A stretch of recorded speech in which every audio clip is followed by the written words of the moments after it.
person you're talking to online can know your favorite food. They can know where you work. They can know what time you usually get home. And sometimes, by the time you realize you've been talking to the wrong person, they already know where you sleep. These are 3 disturbing online dating stories about people who thought they were meeting someone new. But in every case, the person behind the profile had something else planned. And the scariest part is, none of them realized they were in danger until it was already too late. Story 1. The voice message. I deleted every dating app from my phone after what happened to me. Not because I think everyone on them is dangerous. I know plenty of people who met their spouses online. My sister met her husband through an app. One of my closest friends did too. So I never thought there was anything particularly risky about it, until I met someone named Marissa, and until I heard a voice message come from inside my apartment while she was supposedly sitting at home 40 miles away. It started during a pretty boring period of my life. I had just moved into a new apartment after a breakup. Nothing dramatic had happened between me and my ex. We had simply reached that point where every conversation felt forced, and every night together felt like something we were doing out of habit.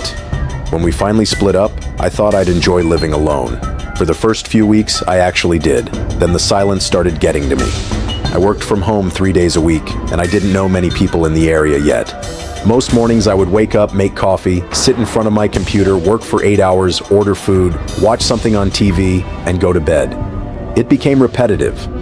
One night after having dinner alone for what felt like the 100th time, I downloaded a dating app. I didn't take it seriously. My profile only had 4 pictures. One was me hiking with my brother. One was from a wedding. The other 2 were normal pictures of me standing in places I barely remembered being. I figured I'd swipe around for a few minutes and probably forget the app existed. Then I matched with Marissa. Her profile looked normal. She had pictures with friends, pictures at restaurants, a picture of her holding a dog. Nothing about it stood out. Her first message was actually about one of my pictures. She asked where I had gone hiking. I told her. Then she told me she had been there once and hated every second of it. That turned into a conversation. The conversation turned into texting. And before I realized it, I had spent almost 4 hours talking to someone I had never met. She was funny, she was easy to talk to. And unlike most conversations I had on the app, there were no long gaps where one of us obviously lost interest. The next day, she texted me before I woke up. By the end of that week, we were talking every day. Eventually, I suggested meeting in person. She immediately said yes. Our first date was at a small Italian restaurant downtown. I remember being nervous because online conversations can create this weird expectation. You can spend hours talking to someone through a screen and still have absolutely no idea whether the conversation will feel natural in person. But when Marissa walked into the restaurant, everything felt normal. She looked like her pictures, maybe even better. We had dinner. We got drinks afterward. And by the end of the night, I remember thinking I had gotten incredibly lucky. The second date happened 2 days later. Then another one. Then another. Everything moved quickly. Probably too quickly. But I didn't notice that at the time because I was enjoying it. Marissa was affectionate. She constantly told me how much she liked me. She would send me messages during the day saying she couldn't stop thinking about me. At first, I thought it was sweet. Then she started getting upset whenever I wasn't immediately available. The first time it happened, I barely noticed. I was supposed to meet her after work, but my manager asked me to stay late. I sent her a message explaining that I would probably be an hour behind. She replied with one word, "Okay." Normally that wouldn't mean anything. But about 15 minutes later, another message came through. "Are you sure?" I told her yes. Then she asked who I was staying late with. I thought she was joking. I laughed it off. She didn't. She asked again. I told her it was just work. She didn't respond for almost an hour. When she finally did, she apologized. She said she had been cheated on before and sometimes overthought things. I told her I understood. Looking back, that was the first moment I should have slowed everything down. But I didn't. Instead, I felt bad for her. Over the next couple of weeks, little things kept happening. If I went too long without answering, she would send multiple messages. If I said I was spending the evening with friends, she would ask if there were any women there. If I mentioned going somewhere without her, she would joke about being jealous. Every time it was just light enough that I convinced myself it wasn't serious. Then one Saturday, I woke up to 19 missed calls, all from Marissa. I'd fallen asleep early the night before after having a few drinks with friends. When I finally checked my phone, there were dozens of messages. The first few were normal. "Hey, are you awake?" Then, "Why aren't you answering?" Then, "I know you're awake." Then, "Who are you with?" The final message said, "Open the door." I stared at my phone for a few seconds. Then I laughed. I honestly thought she was joking. I typed back, asking what she meant. No response. A few seconds later, I heard someone knock. 3 slow knocks, not loud, just enough to make me stop breathing for a second. My bedroom was near the front door. I got out of bed and walked toward it. I looked through the peephole. Marissa was standing there. I opened the door. She looked furious. I asked what she was doing. She immediately started crying. She said she had been worried about me. Apparently, she had driven to my apartment at almost 2 in the morning because I hadn't answered my phone. I told her that wasn't okay. She apologized. She kept crying. She said she was scared something had happened to me. Eventually, I let her inside. And that was my mistake, because after that night, she knew exactly where I lived. The next week, I tried to create some distance. I didn't completely end things. I probably should have. Instead, I answered messages less often. I stopped making plans every day. I told her I wanted to slow down. She said she understood. For a few days, everything seemed fine. Then strange things started happening around my apartment. The first thing I noticed was my bathroom window. I always kept the blinds closed. One morning, I walked in and they were slightly open. I assumed I had forgotten. Then I found one of my kitchen cabinets open. Again, I assumed I had forgotten. Then my television was turned on when I got home. I was almost certain I had turned it off, but I couldn't prove it. The weirdest part was that my apartment didn't show any obvious signs of a break-in. The front door was always locked. The windows were locked. Nothing was missing. So eventually, I convinced myself I was becoming paranoid. At the same time, Marissa seemed different, calmer, almost suspiciously calm. She stopped sending constant messages. She stopped asking where I was. One evening, she even told me she understood that I needed space. I remember feeling relieved. I thought maybe I had overreacted. Maybe she had just gotten attached too quickly. Maybe things were going to return to normal. Then I received the voice message. It was a Tuesday. I had gone into the office that morning. Around noon, Marissa texted me. "Hope work isn't too stressful." I replied that it was fine. She asked what I was doing after work. I told her I didn't know yet. She sent a smiley face. Then, about 10 minutes later, she sent a voice message. I didn't listen to it immediately. I was sitting in a meeting. By the time I remembered, it was almost 2 hours later. I put in my headphones and pressed play. At first, I could only hear static. Then I heard Marissa laughing. She said, "You really need to clean more often." Then the message ended. I stared at the screen. I thought maybe she had accidentally recorded herself while she was at her own apartment. So I texted her, "What do you mean?" She didn't respond. I called, no answer. Then she sent another message. "Nothing, just kidding." That should have been the end of it. But something about the audio bothered me. I played it again, and this time I noticed something. There was a sound in the background, a very specific sound. My washing machine. It made a clicking noise during the spin cycle. I had complained about it to my landlord several times. And in the voice message behind Marissa's laugh, I could hear that clicking. I immediately stood up from my desk. My coworkers probably thought something was wrong. I told my manager I needed to leave. I drove home faster than I should have. The entire way, I kept trying to convince myself there had to be another explanation. Maybe she had been there before. Maybe the sound wasn't what I thought it was. Maybe I was connecting things that didn't belong together. When I pulled into my apartment complex, I noticed something that made my stomach drop. The curtains in my bedroom were open. I always kept them closed when I left. Always. I parked. For some reason, I didn't immediately go inside. I just sat there. I remember looking up at my apartment window and feeling completely stupid. What was I expecting to see? Someone standing there? Then my phone buzzed. A message from Marissa. "You home?" I looked at my apartment, then at my phone. I didn't answer. Another message appeared. "Don't ignore me." My hands were shaking. I got out of the car and walked toward the building. When I reached my apartment door, I noticed something strange. The deadbolt was locked, but the bottom lock wasn't. I always locked both. At that point, I should have called the police immediately. Instead, I quietly opened the door. The apartment looked normal. Nothing was broken. Nothing appeared to be missing. I walked through the living room, the kitchen, the bathroom. I checked the bedroom. Nothing. I actually started feeling embarrassed. Then I heard my phone buzz again. Another message. This time, it said, "You're getting warmer." I froze. The message had arrived at exactly the moment I was standing in my hallway. I slowly turned around. There was a closet behind me. The closet door was closed. I stood there for what felt like a full minute. Then I called the police. I didn't say anything about the closet. I just told them someone may have entered my apartment. The dispatcher told me officers were on the way. I stepped outside. I didn't want to stay inside anymore. While I was standing in the hallway waiting, I heard something. A vibration. Very faint. It came from inside my apartment. Then another. Someone's phone. I immediately backed away from the door. A few minutes later, 2 officers arrived. I explained everything. They entered first. I stayed outside. One officer checked the living room. The other went toward the hallway. For a few seconds, there was silence. Then I heard him say something I still remember perfectly. "Sir, can you come out with your hands where I can see them?" I thought someone else had broken into my apartment. Then Marissa walked out. She had been hiding in the storage closet. The closet was barely large enough for one person. She had somehow been sitting inside it without making a sound. The police searched her bag. Inside were clothes, toiletries, a phone charger, snacks, and a small notebook. The notebook was the part that bothered me the most. It wasn't filled with threats. There were no violent drawings, nothing like that. It was worse in a different way.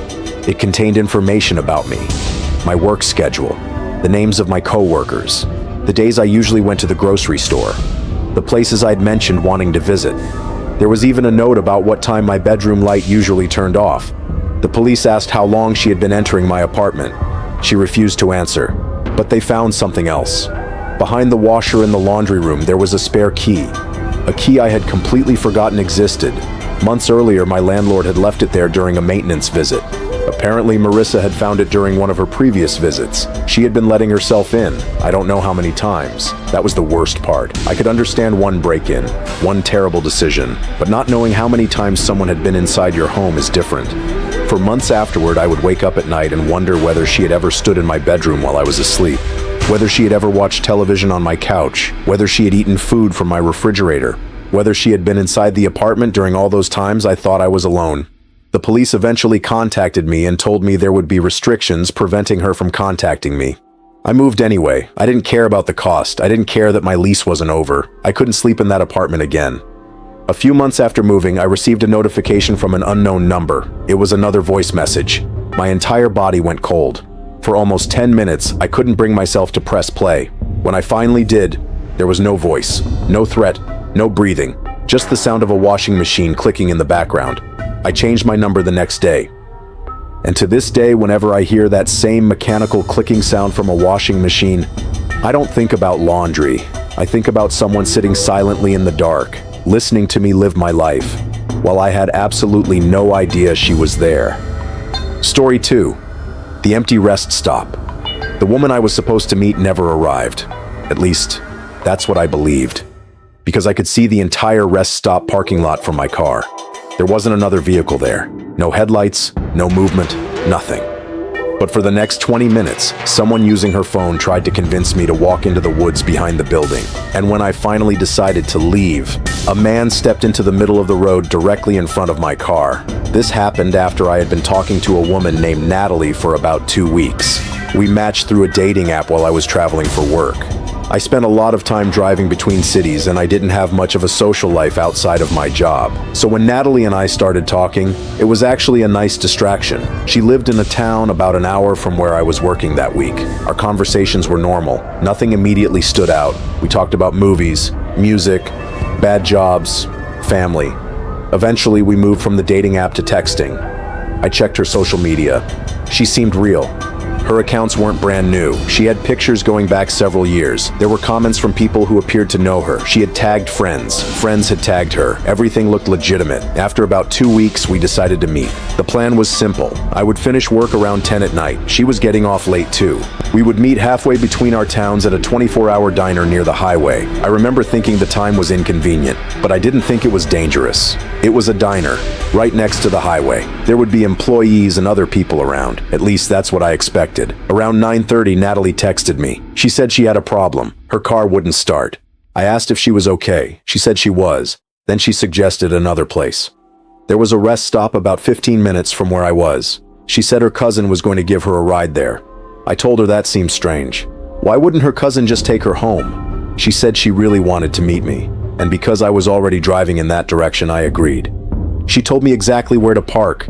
Don't park in front of the building, she said. Go around the side. It's quieter there.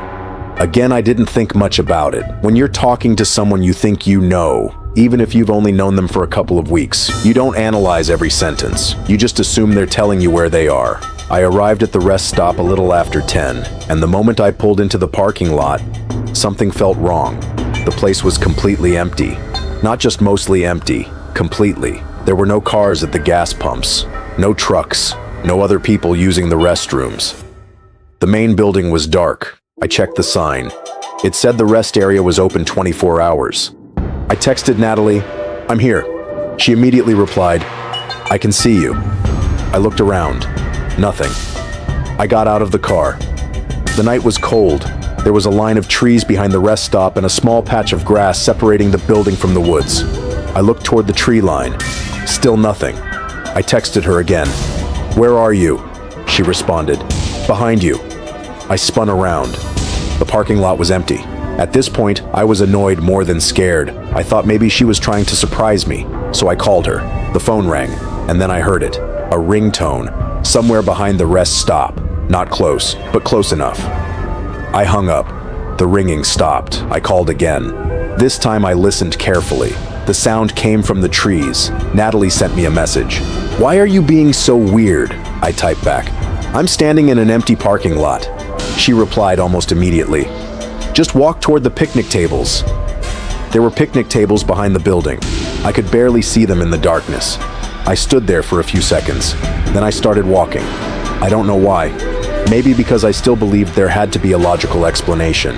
Maybe her cousin had dropped her off behind the building. Maybe she was embarrassed about something. Maybe I was just being paranoid. I walked past the side of the building. The parking lot disappeared behind me. Now the only light came from a weak lamp above the restroom entrance. The picnic tables were about 30 yards ahead. Beyond them was the tree line. My phone buzzed. "Keep coming." I stopped. Something had changed. The conversation didn't feel like Natalie anymore. I called her again. The ringtone came from the woods, closer this time. Then I heard another sound. Footsteps. Not one set. At least two. I immediately stepped backward. My phone buzzed again. "You're almost here." I didn't respond. I walked back toward the building. Then another message appeared. "Don't leave me." I reached the corner of the building and looked toward the parking lot. My car was still there. Thank God. I started walking faster. The footsteps behind me did the same. At that moment, every part of me understood what was happening. There was no Natalie, or if there was, she wasn't there. Someone had access to her phone, and whoever they were trying to get me away from my car. I ran. I reached my car, got inside, and locked the doors. Before I could even start the engine, something slammed against the passenger side window. I screamed. A hand was pressed against the glass. The person attached to it disappeared before I could see their face. I started the car, then another person stepped out from behind the building. He wasn't running. He just stood there, watching me. I threw the car into reverse. The moment my headlights turned toward him, he moved. He disappeared into the darkness. I backed out of the parking space and headed toward the exit. My phone kept vibrating. Message after message. "Don't do this. She really wants to meet you. Come back." Then, "You're being rude." Then finally, "Turn around." I didn't. I drove onto the highway. For several minutes, I kept checking my mirrors. Nothing followed me. I started breathing again. Then my phone rang. It was Natalie, her actual contact. I almost didn't answer. When I did, I immediately asked her where she was. She sounded confused. She said she was at home. I asked what she meant. She told me her car had broken down hours earlier and she had texted me that she couldn't meet. I told her she had asked me to go to the rest stop. She said she never did.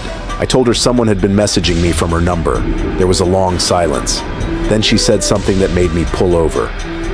Her phone was sitting on her kitchen counter. She had been using her laptop. She hadn't touched it all evening. I told her to check it. She did. She said there were no messages. Nothing about the rest stop. Nothing about me coming to meet her. I told her to check her dating app account. She couldn't log in. The password had been changed. At that point, I didn't know what to believe. I asked if anyone else could have access to her accounts. She said she didn't know. We stayed on the phone while I drove to a police station. I explained everything. The officers took the situation seriously because I still had the messages, but there was a problem. By the time they checked the number that had been texting me, it was disconnected. The dating account had disappeared too. They sent officers to the rest stop. Nothing was there. No people, no vehicles, no sign that anyone had been waiting. I remember feeling ridiculous, like I had imagined the entire thing. Then one of the officers asked to see my car. He walked around it with a flashlight. When he reached the rear bumper, he stopped. There were fresh scratches along the side, and on the trunk, there was a muddy handprint. The officer looked at me and asked if I had parked under any trees. I said no. Then he pointed to the roof. There were more marks, 2 distinct shoe prints. Someone had climbed onto my car while I was parked behind the rest stop. I have no idea when. Maybe while I was walking toward the picnic tables. Maybe while I was sitting there texting. Maybe someone had been close enough to touch my car the entire time. The police reviewed the area as best they could, but there weren't cameras covering the backside of the rest stop. Natalie eventually recovered her accounts. Her pictures had apparently been copied and used to create another dating profile. She had no idea. She had never been to that rest stop. She didn't know anyone who matched the description of the people I saw, and she definitely had never planned to meet me. A few weeks later, I got another match on the same dating app. Different name, different pictures. But the opening message was familiar. It said, "I can see you." I deleted the app before I even finished reading it. I never found out who was behind the messages. I never found out what would have happened if I had kept walking toward those picnic tables. But sometimes I think about those shoe prints, because whoever was out there wasn't just trying to lure me into the woods. At some point, one of them was standing directly on top of my car, and I was sitting underneath them the entire time. Story 3. The house with no address. The first thing she ever lied to me about was her address. The second thing was that she lived alone. The third lie was the one that almost got me killed. She told me she had forgotten her house key. That sounded believable enough. What I didn't know was that the house we were standing in front of wasn't her house at all. I had moved to a new city about 3 years before this happened. I didn't know anyone. I had taken a job there because the pay was better, and I told myself I would make friends eventually. That didn't happen. Work was busy. Most of my coworkers were older and already had families. And after a few months, I realized that the only people I regularly spoke to outside of work were cashiers and delivery drivers. So eventually, I downloaded a dating app. My expectations were low. Then I matched with a woman named Elise. She was different from most of the people I had talked to. She didn't take days to respond. She wasn't obsessed with social media. She seemed genuinely interested in having conversations. We talked about books, old movies, travel, the weird things people do when they live alone. She had a dry sense of humor that I liked, and after about a week, she suggested meeting. Our first date was at a coffee shop. She looked exactly like her pictures. She was quiet at first, but after about 20 minutes, she relaxed. By the end of the date, I was already hoping there would be another one. There was, then another, then another. Over the next month, we spent a lot of time together, but something about the relationship was unusual. I realized that I had never been to her home. She had been to mine several times, but whenever I asked about her place, she had an excuse. Her roommate was sick. Her apartment was being painted. Her landlord was fixing something. One time she told me her building had a plumbing issue. I didn't question it much. Some people like privacy. I understood that. Then one night, Elise suggested that we go somewhere outside the city. She said she knew about an old house that had been abandoned years earlier. According to her, it sat near a lake about 40 minutes away. She said the property was beautiful. There was a small dock, a clearing, and almost no one knew about it. I told her it sounded like the beginning of a murder documentary. She laughed. Then she said I was too paranoid. I agreed to go. The plan was to meet at her apartment after dinner. From there, she would drive us. That was the first time I had ever been given an address for where she lived. She texted it to me. I put it into my GPS. The route took me away from the city, then farther away, then down smaller roads. Eventually, I noticed something strange. There were almost no houses. I texted Elise, "Are you sure this is right?" She replied, "Yes, keep going." I kept driving. After another 10 minutes, I turned onto a narrow road surrounded by trees. At the end was an old 2-story house. The porch was partially collapsed. The windows were dark. There were no other homes nearby. I stopped my car. I texted her, "I'm here." She came outside a few seconds later, and the first thing I noticed was that she wasn't dressed for a date. She was wearing jeans, boots, and a heavy jacket. I asked if we were going hiking. She smiled and said the house was closer to the lake than I thought. I got out of my car. She walked toward me. I kissed her. Then she said she had a problem. She had forgotten her key. I looked at the house. It didn't look lived in. I asked why there were no lights on. She said her electricity had been acting up. I asked if she wanted to just leave. She said no. She wanted to show me the lake. So we started walking. There was a trail behind the house. At least she called it a trail. It was mostly just flattened grass leading into the trees. The sun had already gone down. The only light came from the moon. At first, the walk was normal. We talked. She held my hand. Everything felt almost romantic. Then I noticed that Elise had stopped responding to my questions. I would ask how much farther we had to go. She would either laugh or change the subject. After about 15 minutes, I stopped walking. I told her I wanted to go back. She looked irritated. That was the first time I had ever seen her expression change so suddenly. Not angry, just empty. She stared at me for a few seconds. Then she smiled again. She said we were almost there. I reluctantly followed. Eventually, we reached the lake. It was beautiful. I'll give her that. The water was completely still.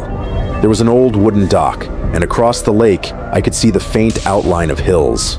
For a few minutes, I forgot that anything had felt strange. Then Elise said something. She asked if I trusted her. I laughed. I told her that was a weird question. She asked again, "Do you trust me?" This time, I didn't answer. She stepped closer. Then she said, "Good." And somewhere behind me, a branch snapped. I turned around. There was nobody there. Elise was still standing near the water. I asked if she heard it. She said no. Then another sound came from the woods. Footsteps. I told her we needed to leave. She didn't move. I started walking toward the path, and that's when she grabbed my arm. Harder than I expected. I pulled away. She looked scared now. Not of me, of something else. She whispered, "Wait." Then 3 people stepped out of the woods. They weren't running. They weren't hiding anymore. They simply walked toward us. 2 men and a woman, all wearing dark clothes. I immediately assumed they were friends of Elise. I asked who they were. Nobody answered. Elise walked backward. One of the men said my name. I froze. I had never met him.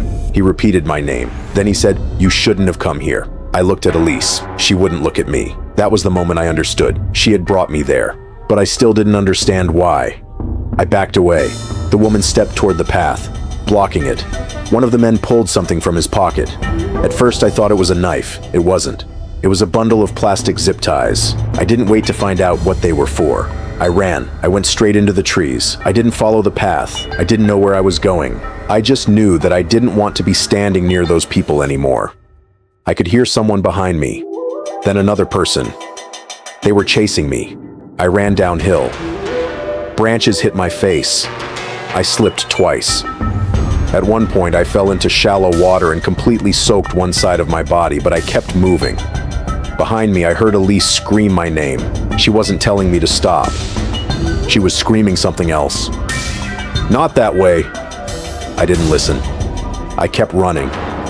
Eventually, I saw a road. I ran toward it. A car passed me. I stepped into the road and started waving my arms. The driver stopped. I jumped into the passenger seat before I even asked permission. The woman driving looked terrified. I told her people were chasing me. She immediately locked the doors and drove away. We called the police. I gave them the address Elise had sent me. The officers took me back toward the area. I showed them where I had parked. My car was still there, but the house was empty. There was no sign that anyone lived there. No furniture, no electricity, nothing. The police searched the property. Then they searched around the lake. They found footprints, several sets, but they couldn't identify who they belonged to. They also found something near the dock, a backpack. Inside were items that didn't belong to me. A man's wallet, a broken phone, and an identification card belonging to someone I had never heard of. The police later told me that the identification belonged to a man who had been reported missing months earlier. I asked if Elise knew him. They didn't know. Then they asked me something that made everything worse. Had Elise ever shown me her identification? I said no. Did I know where she worked? Not exactly. Had I ever met any of her friends? No. Did I know where she actually lived? No. I suddenly realized how little I knew about the woman I had been dating for an entire month. The dating profile was gone by the next morning. Her phone number was disconnected. Her social media accounts disappeared. Every picture I had saved from our conversations was suddenly unavailable. It was like she had erased herself. The police continued investigating the missing man's belongings. I was never told everything they discovered, but I was eventually contacted and informed that the items had been connected to an ongoing investigation. They couldn't give me more details. I asked if they had found Elise. The detective paused before answering. Then he said, "We haven't found anyone by that name." I told him I had met her. I had spent weeks with her. I had photographs. He asked me to send them. I did. A few days later, he called back and told me something that still doesn't make sense. The pictures were real, but they belonged to a woman who lived in another state. A woman who had apparently never used the dating app where I met Elise. Someone had taken her pictures, created an account, built a fake identity, and spent weeks getting me comfortable enough to follow them into the middle of nowhere. I never found out what those people wanted. I don't know what the zip ties were for. I don't know who the missing man's belongings belonged to before they ended up beside that lake. And I don't know why Elise screamed, "Not that way," when I ran. For a long time, I thought maybe she had been warning me. Maybe she wasn't completely willing. Maybe she had been trapped in whatever those people were doing. But then, almost a year later, I received an email. It came from an address I didn't recognize. There was no subject line, no message, just one attachment, a photograph. It showed me standing beside the lake, taken from somewhere behind the trees. I was facing the water. Elise was standing beside me. Neither of us was looking at the camera, which meant one of two things. Either someone had been watching us before the others stepped out of the woods, or Elise had known they were there the entire time. I deleted the email, changed my number, moved to a different apartment, and I stopped using dating apps completely. But every now and then, I still search for the fake identity she used. Not because I expect to find her. I know I won't. I search because I want to know whether someone else has met her. Whether somewhere out there, another person is talking to a beautiful stranger online. Someone who seems funny, intelligent, and completely real. Someone who has an excuse for why you can't see where she lives. Someone who knows a quiet place outside the city. And someone who promises that you can trust her. Because if that happens, I just hope they notice the lies before they get into the car. Online dating can introduce you to someone incredible. But it can also introduce you to someone who isn't who they claim to be. So trust your instincts. If a meeting location feels wrong, leave. If someone's story keeps changing, pay attention. And if every alarm in your head is telling you that something isn't right, don't stay just because you don't want to seem rude. Because sometimes, being rude might be the reason you get to go home. And if you want to hear more disturbing stories that start with one innocent decision and end somewhere no one expected, subscribe. Because the next story might make you think twice before answering a message from a stranger. And remember, sometimes the most dangerous person in the room isn't the person you can see.